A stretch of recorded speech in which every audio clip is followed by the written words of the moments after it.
So now we're going to imagine that we are sat outside of the EU, whether that's in Manchester or Istanbul, and we are exporting to the EU. And we are exporting one of these 7 in-scope commodities. So that could be aluminium, it could be cement, it could be steel, it could be hydrogen. What do we need to do to remain competitive and our customers' preferred choice of vendor? First thing I advise people to do is understand their customers' needs. So by understanding which of your products are in scope for CBAM, you can identify those customers that are buying those products, and you can begin to talk to them about what kind of data they're going to need.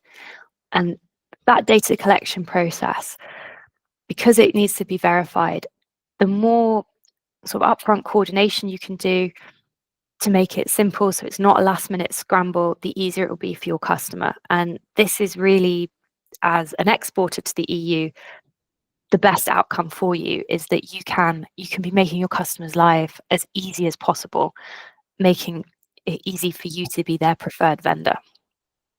And it's also important to understand which of the precursors of your products are in scope, because you may need to engage your own supply chain.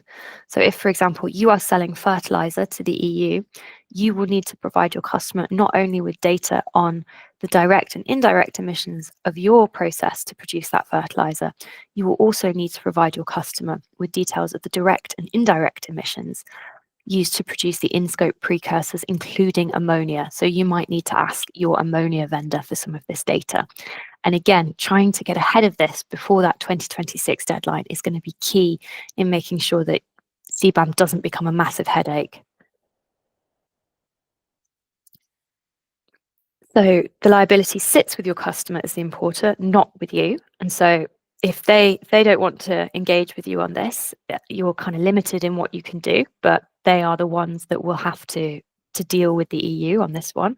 And they must report to the EU the type, quantity, and country of origin of each in-scope good, including precursors imported. So again, having all of that data ready to go. Most of this data you'll be passing to your customer anyway, as part of your normal export process, but those precursors could potentially catch people out. So just highlighting those again. You'll also need to report the total embedded emissions in each imported good. So if you're able to say to your customer, the specific emissions of my product are X tons of CO2e per ton of product, and provide them with a report showing that, they'll just be able to use that figure and it will make their reporting lives a lot easier. And then if you're paying any carbon prices in your country of origin, it's also important to let your customer know that. So if you're in the UK, for example, and you're already paying into the UK's emissions trading scheme, that price can be netted off the CBAM liability that your customer has. And so it's important to make sure that you've communicated that clearly to your customer, because that will help you be cost competitive.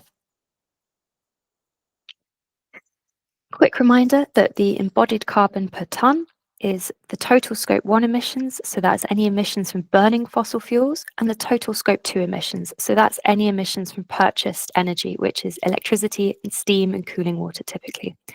And if you divide that by the tonnes of product produced, you'll be able to give your customer this embodied carbon per tonne number. If you're in the UK, you will have most of this data already, because you will need to be reporting it under the streamlined energy and carbon reporting regime.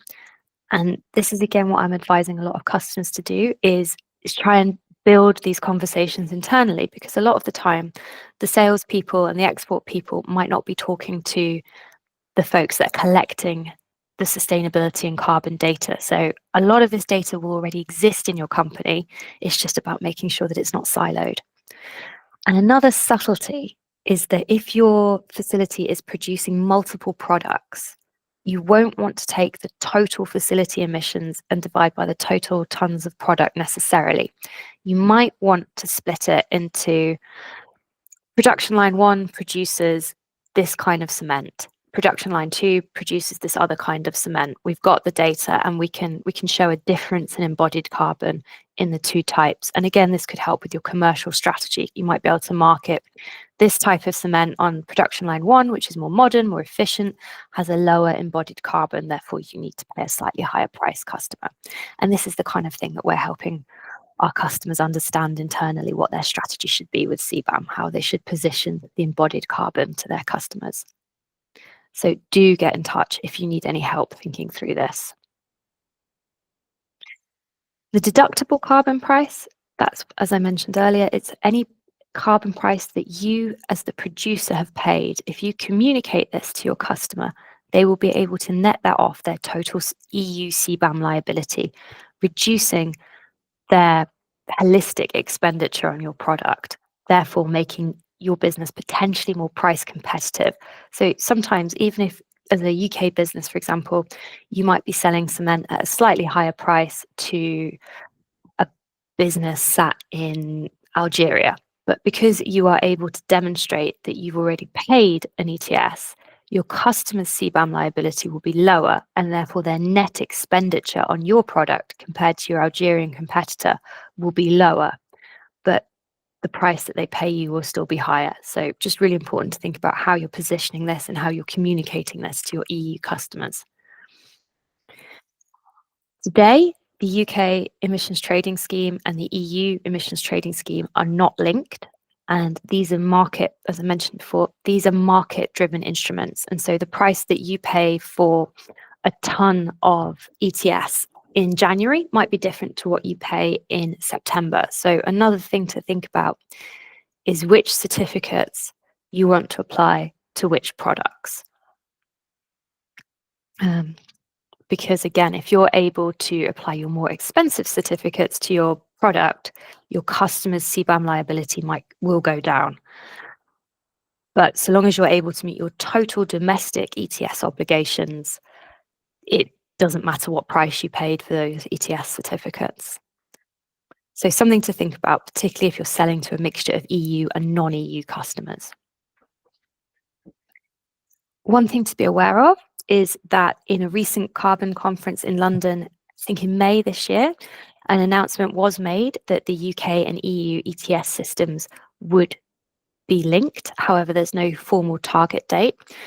Once those systems are linked, UK businesses won't need to provide CBAM information because they'll be compliant with the EU CBAM, and so this reporting regime will disappear for UK companies. But as I said, there's no target date on this, and so I think it's definitely going to happen that for at least 2026, UK companies will need to help their EU customers comply with CBAM to continue to export goods. But maybe from 2030 onwards, that won't be needed. But keep your ears out for news on that.